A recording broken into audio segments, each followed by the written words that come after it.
ভগবান শ্রীকৃষ্ণ বলিলেন, কামনা বাসনা ত্যাগ করিয়া কর্মফল ভগবানে অর্পণ করিয়া যে কর্ম করা হয় তাকে নিষ্কাম কর্ম বলে। ভগবান অর্জুনকে আরও বললেন, এই প্রাণ কর্মকে সদ্গুরু কর্তৃক সংশোধন করে তার গতি ঠিক করে নিলেই প্রাণায়াম হয়। হে পার্থ, এই প্রাণায়াম হতে জ্ঞান যোগের অধিকারী হও।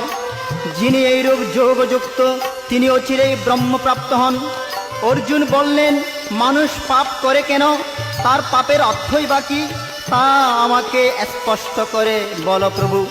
ভগবান শ্রীকৃষ্ণ উত্তরে বললেন, হে পার্থ, কাম ও ক্রোধ দুটি হচ্ছে দুর্জয় রিপু। রজগুণ হইতে তাদের উৎপত্তি।